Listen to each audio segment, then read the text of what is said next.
Ladies and gentlemen, it's my pleasure to introduce our morning keynote speaker. Governor Fallon also serves as the Vice Chair of the National Governors Association.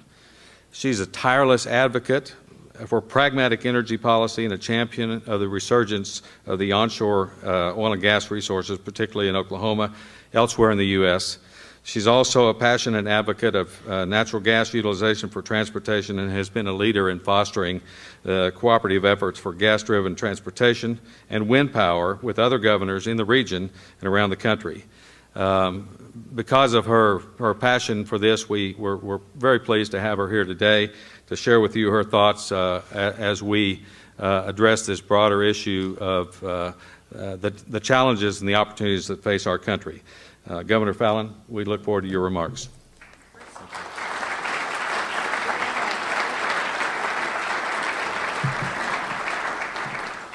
Well, thank you, Bruce. It's great to be on the OU campus, and what a great crowd you have. I know you've had some tremendous speakers today talking about the big picture in our nation and globally and financially with the energy marketplace, and so I hope to share with you a little bit of information about what we've been doing in Oklahoma, and myself as a governor with our Energy Secretary Mike Ming, who's done a great job of helping us develop an energy plan for our state. And I was visiting with some of my staff in the car a few moments ago about energy policy, and of course we have a plan of where we want to go, and I'm a big believer that in an old saying that says, if you don't know where you're going, any road will get you there.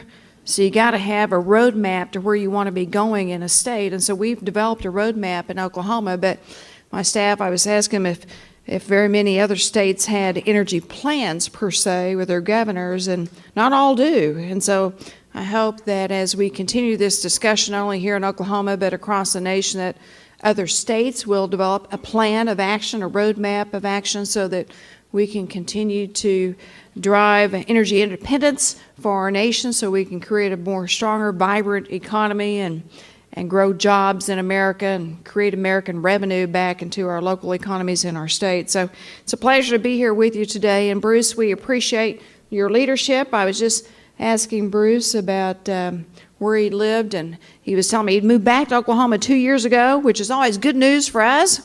We like to have people of his caliber coming back to our great state and being a part of our citizenship, and we appreciate your leadership as chair of the Price College of Business Energy Symposium and this initiative itself.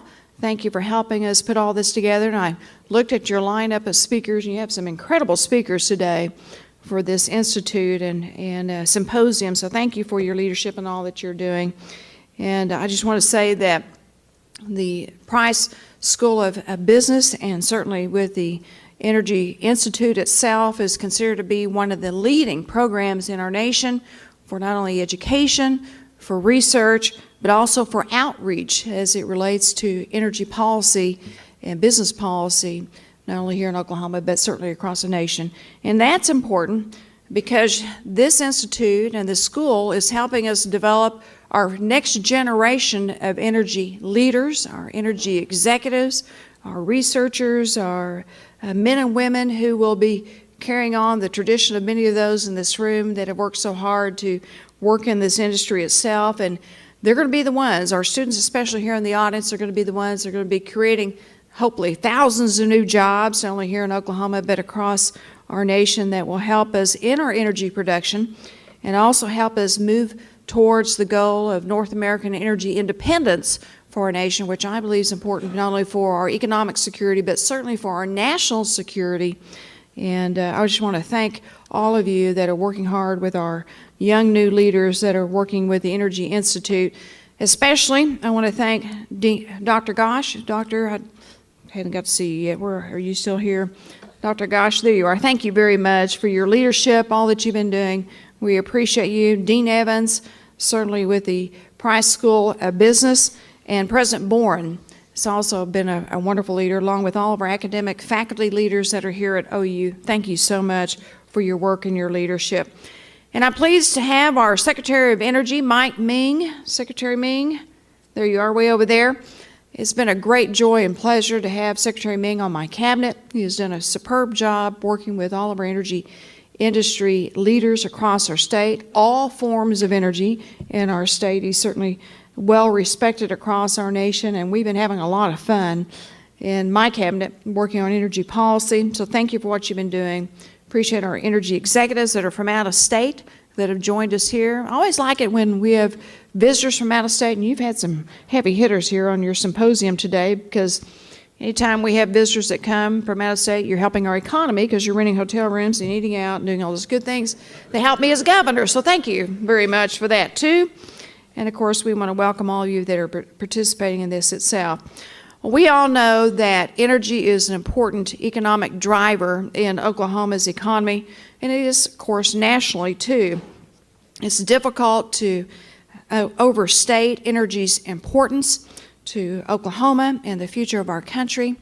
And to our fellow Texans here, I know that you understand the importance of energy also to your local economy. In Oklahoma, the energy industry itself supports more than 1/3 of our state's gross product, very important to our local economy. It puts over 300,000 Oklahomans to work in an energy-related industry or job.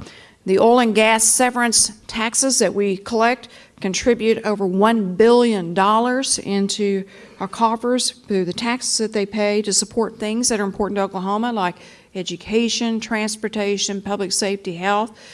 Certainly helps us in all of our state budgetary needs.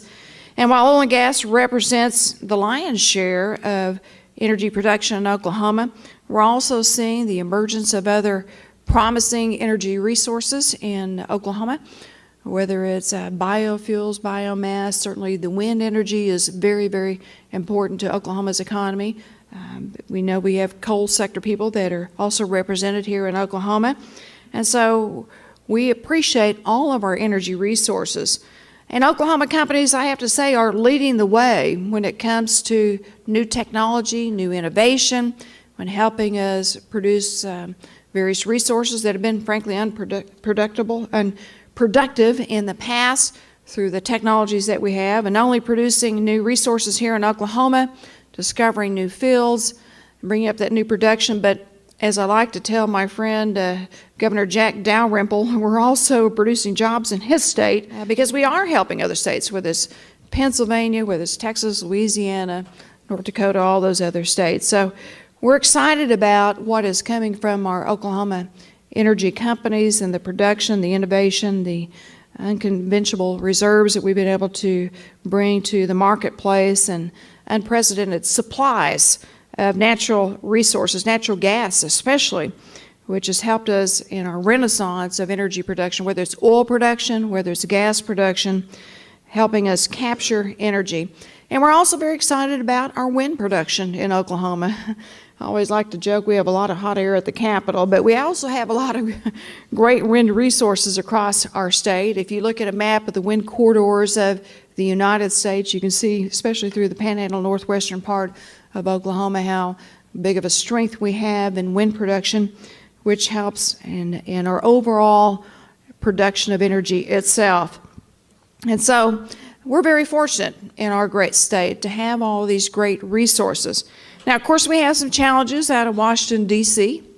I had the opportunity to serve in Congress. I was on the House Energy Action Team. I was on the Natural Resources Committee in Washington. I've been around many of the different groups that like to come and protest, and I certainly had my number of phone calls on EPA policy and federal regulation and different regulators. I still hear it not only when I was a member of Congress, but as a governor. I frequently send letters to Washington, D.C., to our federal officials, asking them to be reasonable in some of the things that they pass on down to our states as far as regulation goes.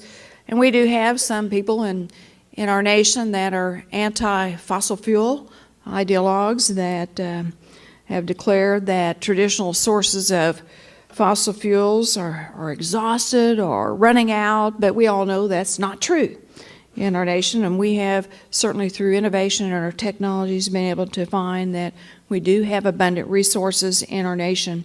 And that's why what's happening across not only Oklahoma but in other states that are fortunate to have fossil fuels have been able to develop innovative, cutting-edge new technologies that are proving more and more that there are abundance of resources, especially in natural gas, than ever previously imagined in our nation, in the United States, and especially right here in Oklahoma. So as a result, we're seeing that especially our oil imports from other foreign countries, the money that we send to other countries from the United States to buy imported oil has been declining, has been reduced, which I think is good for America. Like I said earlier, it's good for our national security. It's certainly good for our economic security, and it produces jobs right here in America, which in turn helps governors like myself, which are always trying to meet our needs of revenue for our different states and important priorities. So having homegrown American energy should always be something that's very important and a goal of America itself. So it's in that context of our energy, what I like to call our energy revolution, our energy renaissance that we're experiencing in our nation, that we were very proud a couple of years ago to work with Secretary Mike Ming and our energy leaders throughout our state to develop Oklahoma's first comprehensive energy plan, that roadmap to know where we need to be going, to not only know our resources that are available in our state, but to also look at the rules, the regulations, to work with our Corporation Commission, to look at our challenges on the federal side with federal regulatory agencies, and specifically we need to work with our workforce to make sure that we're meeting the needs of the workers and the skill sets that are needed for our energy companies in our state. And so we unveiled a statewide plan for our future.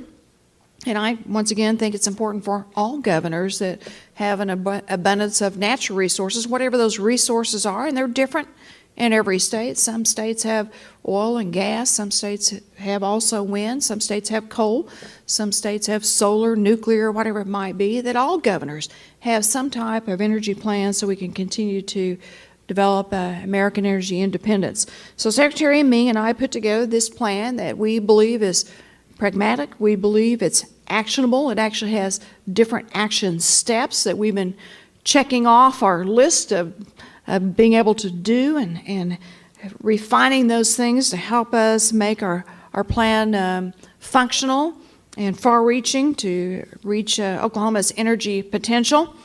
Our plan in particular for Oklahoma has centered around Oklahoma's strengths, which we know that we certainly have an abundance of oil and gas in our state. That's our great mixture. And certainly wind has tremendous potential and has been developing in our state.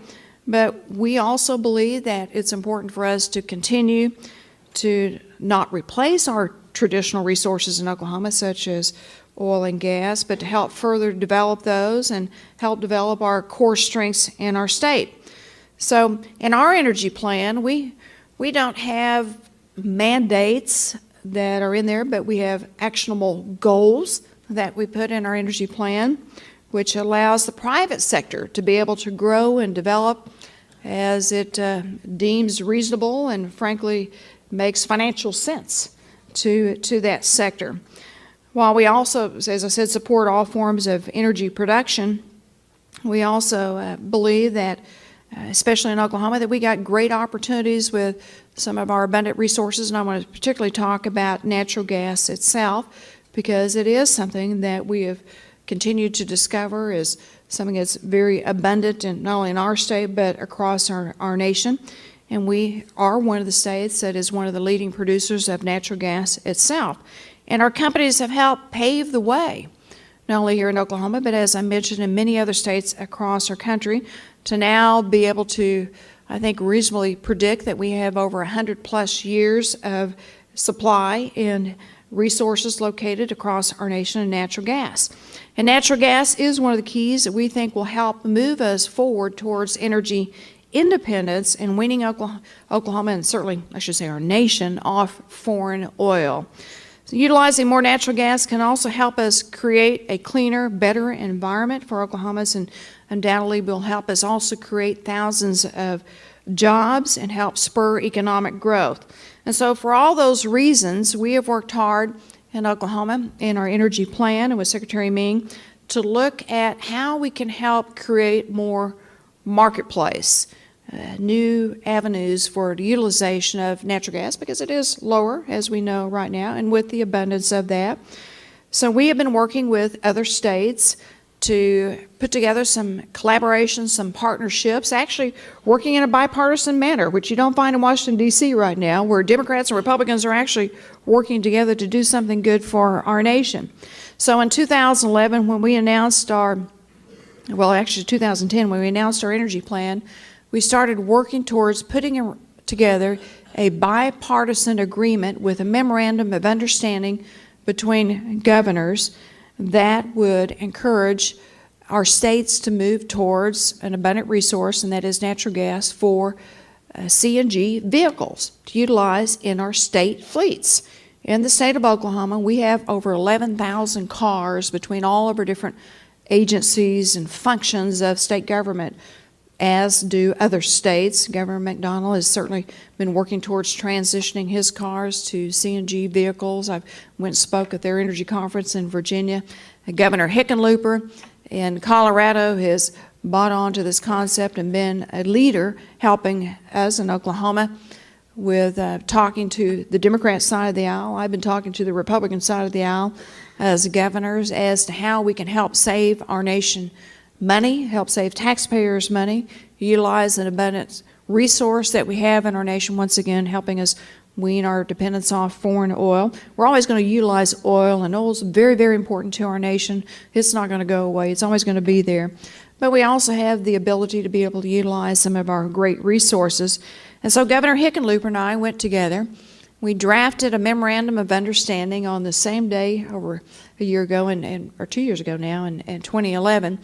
We jointly signed at the same time at our own energy conferences, me being videotaped to him and him being videotaped to mine, a memorandum of understanding saying that we would start working towards the conversion of utilizing natural gas vehicles. And he and I went together, and now we have over 22 states that have signed up in this partnership, and we led a national bid to the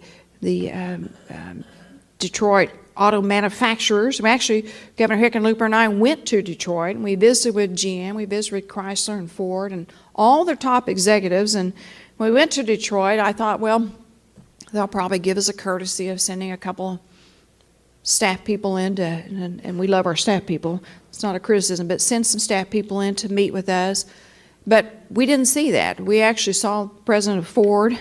We saw other top-level executives with Chrysler, Ford, and GM. In fact, not only did we see one person, but we saw at one time there were 12 people that came to the meeting with Governor Hickenlooper and I with one of the companies, anywhere from 8 to 12 executives that would come to meet with us because they were curious what states were doing to join together in a bipartisan way to look at how we could utilize American sources of energy, and specifically natural gas, for our cars. And so we let this bid nationally, and what we found was that we had a great response from our U.S. automakers. Honda also joined in on it, and we found that the prices of our trucks and our cars that we bid out came back in at very lower costs than what we would normally pay for our state fleet systems, state fleet vehicles. And so we were able to drive down the costs for our taxpayers. We were able to get access to original equipment manufactured natural gas vehicles. And in the meantime, we hope that that will also drive down costs for the private sector, for those companies who are already in the private sector utilizing natural gas vehicles in our universities. I know OU utilizes some natural gas vehicles, so does Oklahoma State University. Our municipalities are also joining in, and we've been working with Tinker and other federal agencies to help drive down that cost. So it's been a win-win situation for everybody, helping to create a marketplace for the U.S. auto manufacturers. But of course, then our other big challenge is we have the chicken and egg scenario that you create a demand in the marketplace, but you got to have the infrastructure of the filling stations, the fuel stations throughout our nation. So we felt like we were creating a marketplace for both by creating a large purchase of states banding together to buy natural gas vehicles, that it would help spur the private sector into developing fueling stations across our nation itself. And so now what we have seen across not only Oklahoma but across our nation is that CNG fill stations are becoming more built. I was talking to one of our major convenience store operators yesterday, and they were telling me that they were putting in 8 different fast fuel fill stations in Texas, hopefully in the future. They were working with Texas for our semi-trucks coming up and down our highways, because that's a problem, that you got to be able to fill quicker. But on our side in Oklahoma, with our leadership of our retailers here in Oklahoma, like Oklahoma Natural Gas, Love's, OnQ, our producers like Chesapeake that's been working on our CNG in the box fuel stations, our manufacturers like Tulsa Gas Technologies. We now have 72 public filling stations for natural gas in our state, and if you combine that with the private sector entities who also have fueling stations, we have almost 100. So Oklahoma now has per capita population, we have more fueling stations than any state in the nation in Oklahoma to build up that infrastructure, which once again helps us with that chicken and egg scenario of being able to convert towards natural gas vehicles, but yet have the ability to have the filling stations in places. In fact, I was given the statistic that Oklahoma has more public CNG filling stations in Texas, Arkansas, Kansas, Missouri, and New Mexico combined, which is good news for Oklahoma because we're a leader in this area. So we also set another goal in our energy plan, and that was to have 1 filling public station per 100 miles so that people can travel and know there'll be a reliable source of filling stations on our interstate highways. And by the year 2025, we hope to reduce that number down to every 50 miles so that you'll be able to find a fueling station for that. And so that's all good, exciting news for our state. So as you can tell, natural gas has a promising future in Oklahoma, and we're very proud of that future. And as natural gas continues to grow, we also see other opportunities for great partnerships and collaboration. And that deals with another great source of energy in Oklahoma, and that's our wind power in our state. We think that both of these energy sectors are complementary to each other. They can both help each other, and they can help drive more electricity generation in our state. We know in Oklahoma that we have enough wind in Oklahoma to help combine with natural gas to create a predictably priced electricity for economic development. In fact, we have now moved from being 8th in the nation as the largest wind producer to number 6 as the largest producer since 2011.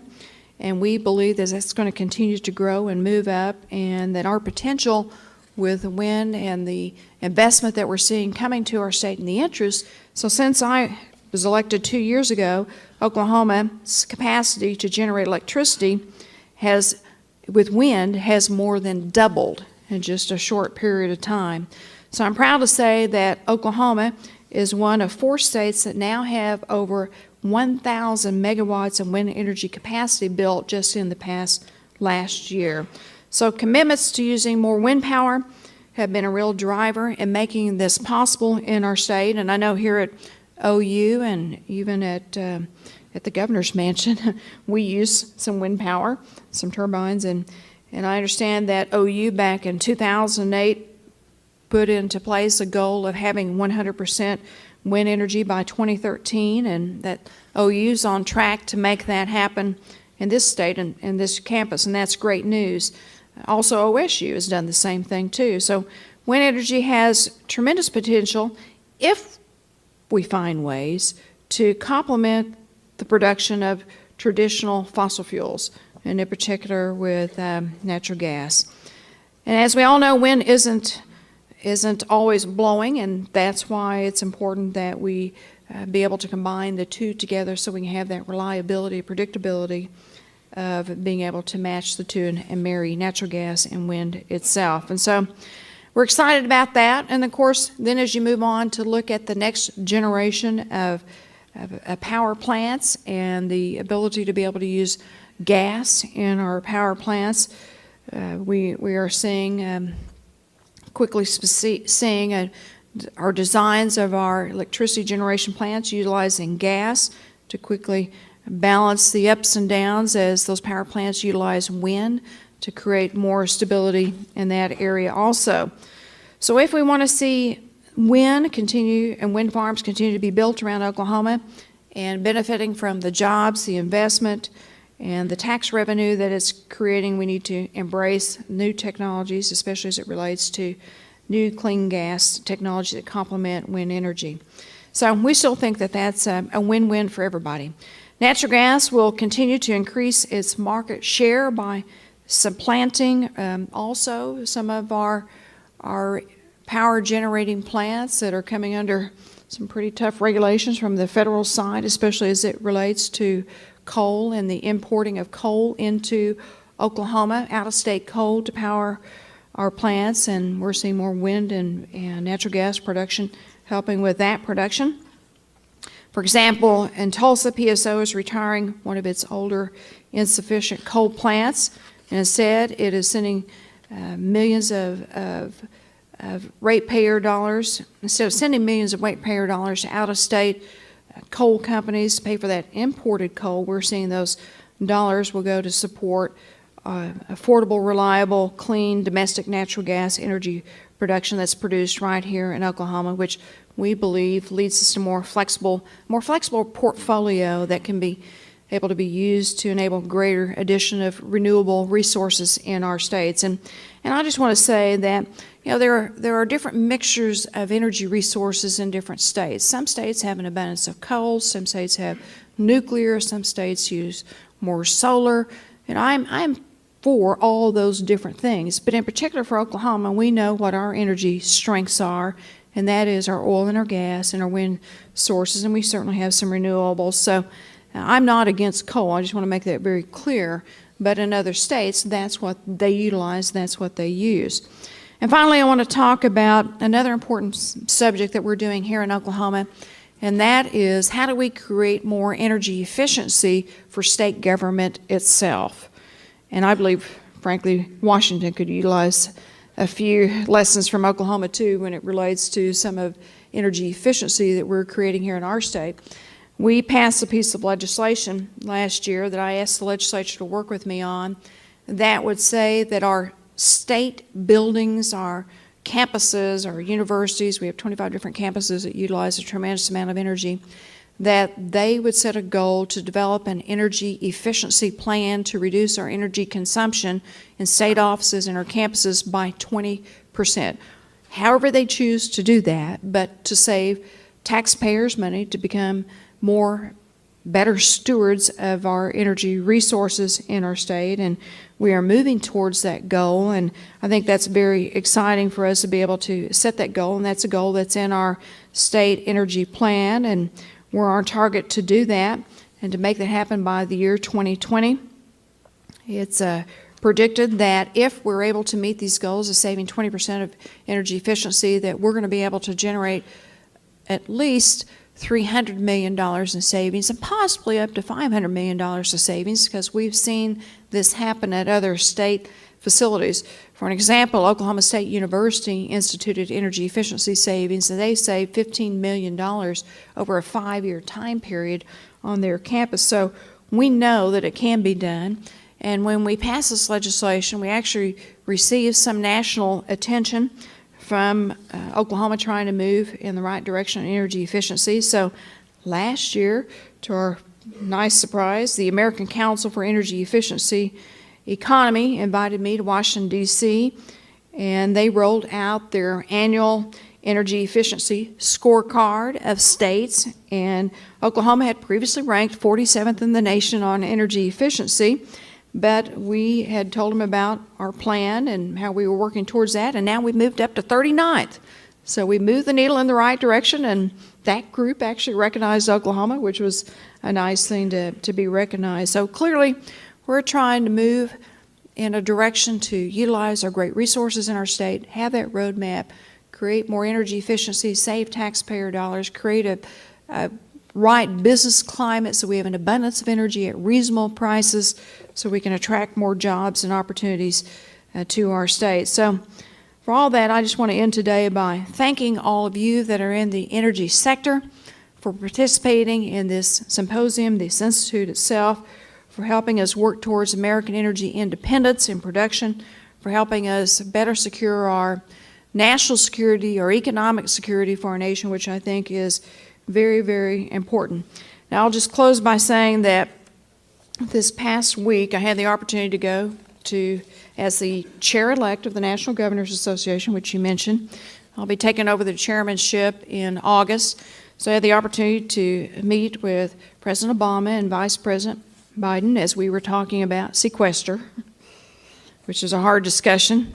All last weekend, we were at the White House several times, and I went in December and talked to the President and the Vice President about the fiscal cliff, talking to them about how all the different things, the gridlock, the partisanship in Washington, D.C. is creating so much uncertainty in the marketplace that it's hard for investment, it's hard for companies to be able to make decisions, it's hard for governors to be able to plan budgets, to pass legislation, because Congress needs to get its act together and decide what they're going to do on all these different fiscal policies for the state and the nation. And certainly we have the continuing resolution that expires on March 27th. And so we had all these different discussions over the last couple of months of how we address our nation's debt and our deficit, which is also a national security and also economic threat to our nation. But in the meantime, while I was there with the President and the Vice President and the Intergovernmental Affairs Liaison, David Agnew, I told him, I said, you guys need to look towards the states.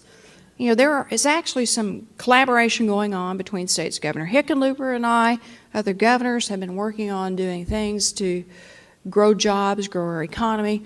Oklahoma has one of the lowest unemployment rates in the nation.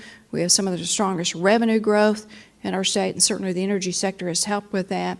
But I said, Mr. President, and I told the Vice President this, and the governmental affairs guy this, I said, 22 of our states have gone together to look at how we can utilize a better, cleaner form of fuel for our state fleet systems, our state cars and trucks in our states. And we've signed a memorandum of understanding. It's the Democrats, Republicans coming together to do this.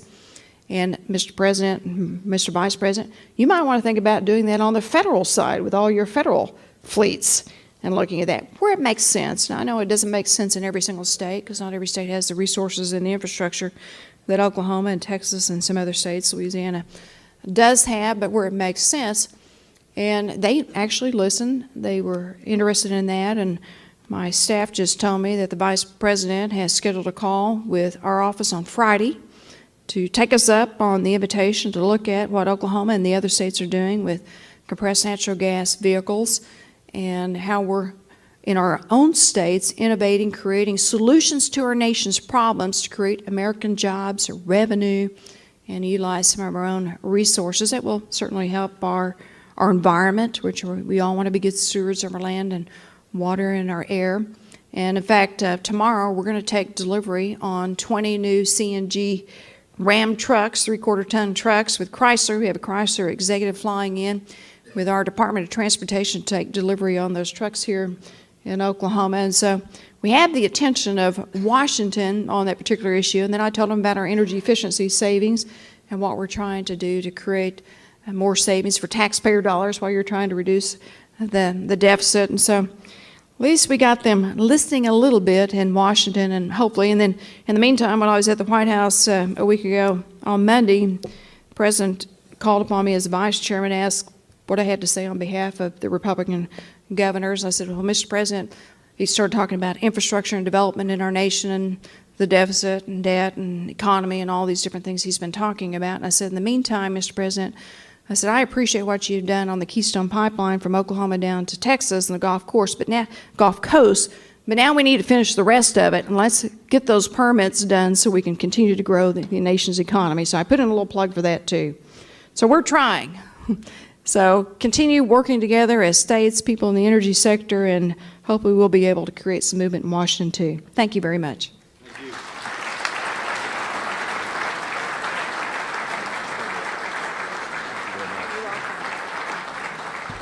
Now, we all know that the governor went to Oklahoma State University, and we appreciate that she's here today at this reddish school, a little darker than orange. But she's also the governor of all Oklahoma, so it's natural that she should be here. So on behalf of the Institute and thanking you, this is a little gift for you to thank you for being here with us today, and as a champion of Oklahoma energy and U.S. domestic energy renaissance, we got a little gift for you. Is this an OU thing? Well, no, dude. Check it out here. Now, Bruce, what you didn't tell was I have had 5 kids go to OU, and I still have 2 at OU right now, so all my money goes to OU. Oh, there we go. Now check this out, though. Oh, cool. See?